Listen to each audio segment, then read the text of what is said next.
Hello friends, welcome to RS family. எங்கே போயிட்டுருக்கேன்னு பார்க்குறீங்களா? வேற எங்கேங்க, நம்ம தளபதி விஜய் அண்ணா நடித்த ஜனநாயகன் படம் பார்க்க தான் கிளம்பியாச்சு.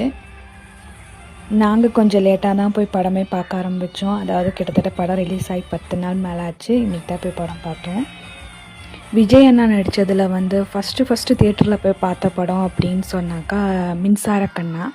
அந்த படம் நல்லாயிருக்கும், எனக்கு ரொம்ப பிடிக்கும். ஆல் டைம் ஃபேவரட் மூவின்னு ஒரு இருக்குது இல்லையா, அந்த படம் துள்ளாத மனமும் துள்ளும். அது எனக்கு ரொம்ப ரொம்ப பிடிச்ச படம். உங்களில் எத்தனை பேருக்கு அந்த படம் பிடிக்குங்கிறதையும் கமெண்ட்டில் சொல்லிடுங்க. அண்ணா நடித்த கடைசி படம் தேட்டரில் பார்க்காம இருக்க முடியுமா? அதான் நாங்கள் எல்லோரும் போய் பார்த்தாச்சு. நீங்கள் எல்லோரும் பார்த்துட்டீங்களாங்கிறத கமெண்ட்டில் சொல்லுங்கள். Thank you friends. இந்த வீடியோ உங்களுக்கு பிடிச்சிருந்தா லைக் பண்ணி, ஷேர் பண்ணி, சப்ஸ்கிரைப் பண்ணிக்கோங்க. டாடா, பாய்.